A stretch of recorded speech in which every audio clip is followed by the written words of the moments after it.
शेष वीडियो रे आमे एक कैटलॉग सृष्टि उपरे निर्देशावली कवर करिलु। एक उत्पाद कैटलॉग रो विभिन्न विभाग विषय रे आलोचना करिलु। उत्पाद शीर्षक, उत्पाद प्रकार, विभिन्न अन्यान्य उपादान, सर्वोत्तम अभ्यास एवं अन्यान्य निर्देशावली विषय रे आलोचना करिलु, जहाकु एक ऑनलाइन कैटलॉग सृष्टि करिबा समय रे विक्रेता माने अनुसरण करिवे। एही वीडियो रे आमे शिखिबा चालू रखिबा कैटलॉग गुड़िकर एक अत्यंत गुरुत्वपूर्ण दिग विषय रे शिखिबा, जहा बिक्री करिबा परे किंबा नकरी उत्पाद छवि एवं सेगुड़िकर गुरुत्व।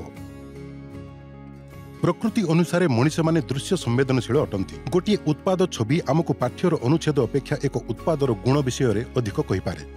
एक छविर मूल्य 1000 शब्द सहित समान। छवि गुड़िक स्केल एवं उत्पाद निर्माण गुणर एक भावना प्रदान करे, जहा एक संभाव्य क्रेता सहित विक्रेतांक विश्वसनीयता बढ़ाइबारे साहाय्य करे। फलस्वरूप अधिक ऑर्डर हुए।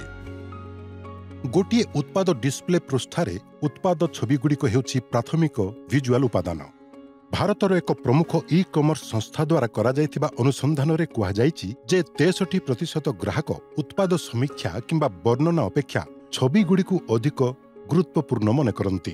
अन्य जणे प्रमुख विक्रेता कहिसंति जे सेमानंकर उत्पाद बिक्रीर 80% हेउछि उच्च मानर छवि सहित थिबा उत्पाद।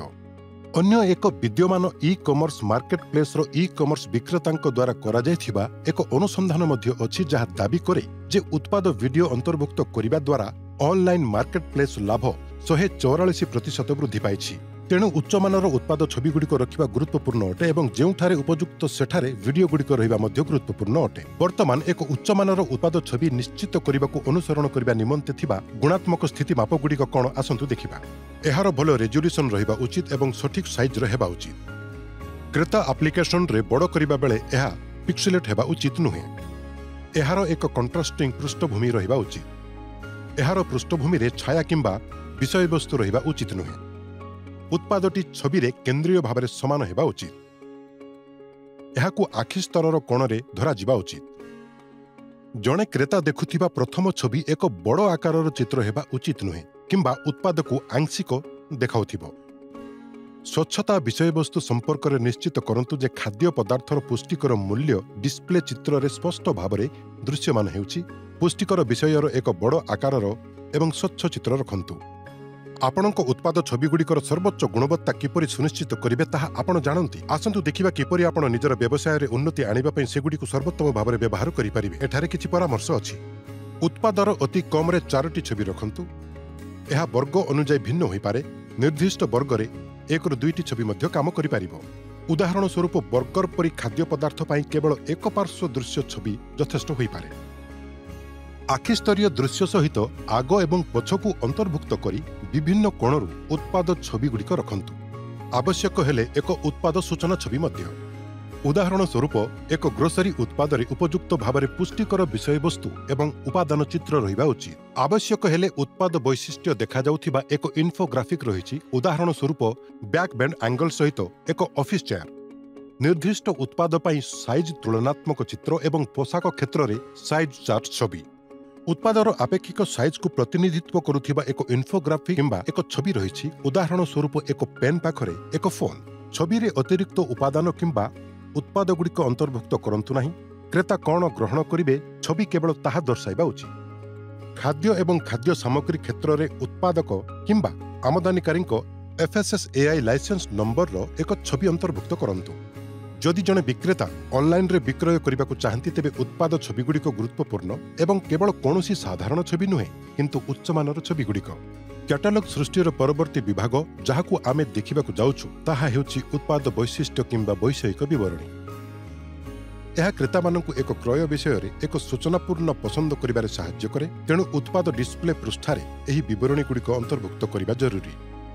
मोबाइल फोन क्षेत्र रे आपण storage space, RAM, screen size, camera गुणवत्ता, कैमेरा संख्या, प्रोसेसर विवरणी इत्यादि भली गुरुत्वपूर्ण विवरणी जोड़िबा उचित। एही विवरणी गुड़िक साधारणतः निर्मातांक द्वारा प्रदान करा जायथाय एवं मशीन, एप्लायंसेस, कंप्यूटर एवं कंप्यूटर एसेसरीज, मोबाइल एवं मोबाइल एसेसरीज, आईटी एवं इलेक्ट्रोनिक्स वर्ग गुड़िक परि टेक्निकल उत्पाद पई एक कैटलॉग तैयारी करिबा समय रे आवश्यक होइथाय।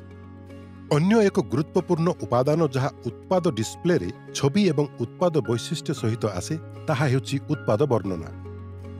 ଏହା ଏକ ଅନୁଚ୍ଛେଦ ଫର୍ମାଟ୍ରେ ଉତ୍ପାଦର ସଂକ୍ଷିପ୍ତ ବର୍ଣ୍ଣନା ଅଟେ। ଉତ୍ପାଦର ଜଟିଳତା ଉପରେ ନିର୍ଭର କରି ଏହା କେବଳ ଏକ ଧାଡ଼ି କିମ୍ବା ଏକାଧିକ ଧାଡ଼ି ହୋଇପାରେ। ରାଜମା କିମ୍ବା ଦୋସା ପରି ଖାଦ୍ୟ ପଦାର୍ଥ ପାଇଁ ଗୋଟିଏ ଧାଡ଼ି ଯଥେଷ୍ଟ ହୋଇପାରିବା ବେଳେ ପ୍ରିଣ୍ଟର, ସିକ୍ୟୁରିଟି କ୍ୟାମେରା କିମ୍ବା ଗୋଟିଏ ଡିଜାଇନର କୁର୍ତ୍ତା ଭଳି ଉତ୍ପାଦ ପାଇଁ ଉତ୍ପାଦ ବିଷୟରେ ଅଧିକ ବିବରଣୀ ପ୍ରଦାନ କରିବାକୁ 4 ରୁ 5 ଧାଡ଼ି ଆବଶ୍ୟକ କରିପାରନ୍ତି। ବର୍ଣ୍ଣନାକୁ ସମ୍ପୂର୍ଣ୍ଣ କରନ୍ତୁ କିନ୍ତୁ ସଂକ୍ଷିପ୍ତ ରଖନ୍ତୁ, ଯାହାଦ୍ୱାରା ଗ୍ରାହକ ଯେତେବେଳେ ପଢ଼ିବା ପାଇଁ ସର୍ବନିମ୍ନ ପ୍ରୟାସ କରିବେ ସେତେବେଳେ ଉତ୍ପାଦକୁ ବୁଝିପାରିବେ। ଉତ୍ପାଦ ବର୍ଣ୍ଣନା ଏକ ଉତ୍ପାଦର ଲାଭଗୁଡ଼ିକୁ ଗୁରୁତ୍ୱ ଦିଏ। ଏହା କେବଳ ଉତ୍ପାଦ ବୈଶିଷ୍ଟ୍ୟଗୁଡ଼ିକ ପୁନଃ ଲିଖନ ନୁହେଁ, ଏହା କ୍ରେତାଙ୍କ ମନରେ ଉତ୍ପାଦ ଆବେଦନ ସୃଷ୍ଟି କରିବା ଉଚିତ। ଏକ ଉତ୍ତମ ଉତ୍ପାଦର ବର୍ଣ୍ଣନା ଏକ ଅନନ୍ୟ ପରିଚୟ ଏବଂ ଏକ ଉତ୍ପାଦର ଆବଶ୍ୟକତା ସୃଷ୍ଟି କରିବାକୁ ଅତ୍ୟୁକ୍ତି, କାହାଣୀ କହିବା ଏବଂ ସାମାଜିକ ପ୍ରମାଣ ବ୍ୟବହାର କରେ।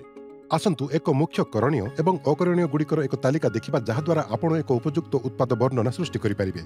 ବିକ୍ରେତାମାନେ ନିଶ୍ଚିତ କରିବା ଉଚିତ ଯେ ଏକ ଉତ୍ପାଦର ବର୍ଣ୍ଣନା କ୍ରେତା ପାଇଁ ଉତ୍ପାଦଟି କେଉଁ ସମସ୍ୟାର ସମାଧାନ କରିପାରିବ ତାହା ଉପରେ ଧ୍ୟାନ ଦେଇଥାଏ। କ୍ରେତା କେଉଁଠାରେ ଏବଂ କେବେ ଉତ୍ପାଦଟି ବ୍ୟବହାର କରିପାରିବେ। ବଜାରରେ ଅନ୍ୟମାନଙ୍କ ତୁଳନାରେ ଏକ ଉତ୍ପାଦଟି କିପରି ଭଲ। ବର୍ତ୍ତମାନ ଆପଣ ଜାଣିଛନ୍ତି ଯେ ଆପଣ କ'ଣ କରିବେ। ଆସନ୍ତୁ ଜାଣିବା ଏକ ଉତ୍ପାଦର ବର୍ଣ୍ଣନା ଲେଖିବା ବେଳେ କ'ଣ କରିବା ଉଚିତ ନୁହେଁ। ଅଧିକ ଶବ୍ଦ ବ୍ୟବହାର କରନ୍ତୁ ନାହିଁ। ବ୍ୟାକରଣଗତ ତ୍ରୁଟିରୁ ଦୂରେଇ ରୁହନ୍ତୁ। ବୁଝିବା କଷ୍ଟକର ଶବ୍ଦର ବ୍ୟବହାରରୁ ଦୂରେଇ ରୁହନ୍ତୁ ଏବଂ ଏକ ପ୍ରତିଯୋଗିତାମୂଳକ ବ୍ରାଣ୍ଡର ସମାନ ଉତ୍ପାଦ ବର୍ଣ୍ଣନାକୁ ନକଲ କିମ୍ବା କପି କରିବାଠାରୁ ଦୂରେଇ ରୁହନ୍ତୁ। କ୍ରେତା ଆପ୍ଲିକେସନରେ କିଣିବା ବେଳେ କ୍ରେତାମାନଙ୍କର ଏକ ଉତ୍ପାଦ କିମ୍ବା ଉତ୍ପାଦ ବର୍ଗ ସମ୍ବନ୍ଧରେ କିଛି ପ୍ରଶ୍ନ ଥାଇପାରେ। ଏଠାରେ କେତେଗୁଡ଼ିଏ ବାରମ୍ବାର ପଚରାଯାଇଥିବା ପ୍ରଶ୍ନ ରହିଛି। ଗ୍ରାହକମାନଙ୍କୁ ସେମାନଙ୍କର ଉତ୍ପାଦ ପୃଷ୍ଠାରେ ରଖିବାରେ ସାହାଯ୍ୟ କରିବା ଏବଂ ଉତ୍ତର ପାଇଁ ସେମାନଙ୍କୁ ଅନ୍ୟତ୍ର ବ୍ରାଉଜିଂ କରିବାରେ ରୋକିବା ପାଇଁ ବିକ୍ରେତାମାନେ ଏଗୁଡ଼ିକୁ ବୁଝିବାକୁ ଆପଣ ନିଶ୍ଚିତ କରିବା ଉଚିତ। ବିପଦଟି ସେହି କ୍ଷେତ୍ରରେ ହେଉଛି କ୍ରେତା ଗୋଟିଏ ଉତ୍ତରର ଅନୁସନ୍ଧାନରେ କେବେ ଫେରି ନପାରେ ଏବଂ କ୍ରୟ ଯାତ୍ରାରୁ ଓହରି ନପାରେ।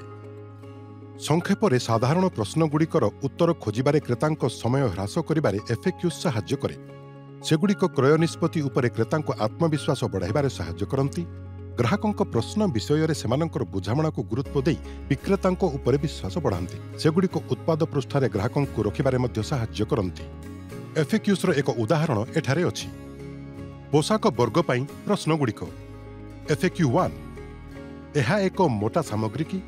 ଏଫଏକ୍ୟୁ 2, ମୁଁ ଏହାକୁ ସହଜରେ ଧୋଇପାରିବି କି? ଏଫଏକ୍ୟୁ 3, ଧୋଇବା ପରେ ଏହା ସଂକୁଚିତ ହୁଏ କି? ଏଫଏକ୍ୟୁ 4, ଟ୍ରାଉଜରର ଲମ୍ବା କେତେ? ପ୍ରିଣ୍ଟର ବର୍ଗ ପାଇଁ ଏଫଏକ୍ୟୁ 1, ପ୍ରିଣ୍ଟରର ସ୍କାନିଂ କ୍ଷମତା ଅଛି କି? ଏଫଏକ୍ୟୁ 2, ସମସ୍ତ ଲ୍ୟାପଟପ୍ ସହିତ ପ୍ରିଣ୍ଟର ସୁସଙ୍ଗତ କି? ଏଫଏକ୍ୟୁ 3, ମୁଁ ଏହି ପ୍ରିଣ୍ଟରକୁ ମୋ ମୋବାଇଲ ସହିତ ସଂଯୋଗ କରିପାରିବି କି? ମନେ ରଖନ୍ତୁ ଯେ କ୍ରେତା ନେଟୱାର୍କ ଅଂଶଗ୍ରହଣକାରୀଙ୍କ ତାଲିକା ପାଇଁ କିଛି ସର୍ବନିମ୍ନ ମାନ ମଧ୍ୟ ଥାଇପାରେ। ଏହି ବିଷୟରେ ଅଧିକ ବିବରଣୀ ପାଇଁ ଏଠାରେ ଥିବା ଲିଙ୍କରେ ଓଏନଡିସି ନେଟୱାର୍କର ଶାସନ ଏବଂ ନୀତି ଯାଞ୍ଚ କରନ୍ତୁ। ଅଧିକ ବିବରଣୀ ପାଇଁ ଏହି କ୍ୟୁଆର୍ କୋଡ୍ ସ୍କାନ୍ କରନ୍ତୁ। କ୍ରେତା ଆପ୍ଲିକେସନରେ ବ୍ୟବହୃତ ସର୍ଟିଂ ଏବଂ ଫିଲ୍ଟରିଂ ତର୍କ ଉପରେ ଆଧାର କରି କ୍ରେତା ଆପ୍ଲିକେସନରେ ଏକ ଉତ୍ତମ କ୍ୱାଲିଟିର କ୍ୟାଟାଲଗ ଭଲ ଦୃଶ୍ୟମାନ ହୋଇପାରେ। କ୍ୟାଟାଲଗ କରିବା ପାଇଁ ଖାଦ୍ୟ ସମ୍ବନ୍ଧୀୟ ଉତ୍ପାଦଗୁଡ଼ିକ ପାଇଁ ଏଫଏଫଏସଏଆଇ ଲେବେଲିଂ ଆବଶ୍ୟକତାଗୁଡ଼ିକୁ ଏବଂ ଲିଗାଲ ମେଟ୍ରୋଲୋଜି BIS ଲେବେଲିଂ ଆବଶ୍ୟକତାଗୁଡ଼ିକୁ ମଧ୍ୟ ଅନୁସରଣ କରନ୍ତୁ। ସମ୍ପୃକ୍ତ କ୍ରେତା ଆପ୍ଲିକେସନଗୁଡ଼ିକର ୱେବସାଇଟ୍ ଆପ୍ଲିକେସନରେ ଆପଣ ଏହାକୁ ରେଫର କରିପାରିବେ। ଓଏନଡିସି ନେଟୱାର୍କ ଏହାର କ୍ୟାଟାଲଗ ଏକ ସେବା ପଦକ୍ଷେପ ମାଧ୍ୟମରେ ଆପଣଙ୍କୁ କ୍ୟାଟାଲଗ ସୃଷ୍ଟିରେ ସହାୟତା ଯୋଗାଇବାକୁ ଯୋଜନା କରିଛି। ଅଂଶଗ୍ରହଣକାରୀମାନଙ୍କୁ ଉପଯୁକ୍ତ ସମୟରେ ସେବା ବିଷୟରେ ଅବଗତ କରାଯିବ। ସମାପନ କରିବାକୁ ଏହି ଭିଡିଓରେ ଆମେ ଏକ ଉତ୍ପାଦ ପୃଷ୍ଠାରେ ଭିଜୁଆଲ ମହତ୍ତ୍ୱ, ଚିତ୍ର ସହିତ ଉତ୍ପାଦ ଡିସପ୍ଲେକୁ ବଢ଼ାଇବାକୁ ପରାମର୍ଶ, କିଛି ଛବି ଗୁଣବତ୍ତା ସ୍ଥିତିମାପ, ଉତ୍ପାଦ ବୈଶିଷ୍ଟ୍ୟ ଏବଂ ବର୍ଣ୍ଣନା ବିଷୟରେ ଶିଖିଲୁ। ବିଭିନ୍ନ ଚିତ୍ର ବ୍ୟବହାର ସମ୍ବନ୍ଧରେ ଯାଞ୍ଚ ତାଲିକା, କରଣୀୟ ଏବଂ ଅକରଣୀୟ ଏବଂ ସର୍ବନିମ୍ନ ମାନକ। ବିକ୍ରେତାମାନେ ଅନବୋର୍ଡ ହୋଇଗଲେ ଏବଂ ଅର୍ଡର ରଖିବା ପାଇଁ କ୍ରେତାମାନଙ୍କ ପାଇଁ ସେମାନଙ୍କର ତାଲିକା ଲାଇଭ୍ ହୋଇଗଲେ ବିକ୍ରେତା ଅର୍ଡରଗୁଡ଼ିକ ପରିଚାଳନା କରିବାରେ ସମର୍ଥ ହେବା ଆବଶ୍ୟକ। ଗ୍ରହଣ କରିବା, ପରିଚାଳନା ଏବଂ ଫେରସ୍ତ କରିବା ଇତ୍ୟାଦି। ବିତରଣ କରିବା ଏବଂ କୌଣସି ଫେରସ୍ତ ସମ୍ଭାଳିବା ପାଇଁ ଅପରେସନ ପରିଚାଳନା କରିବାର ଏହି ପ୍ରକ୍ରିୟା ଅର୍ଡର ପରିଚାଳନା ଅଧୀନରେ ଆସେ, ଯାହା ଆମର ପରବର୍ତ୍ତୀ ଭିଡିଓର ବିଷୟ ଅଟେ।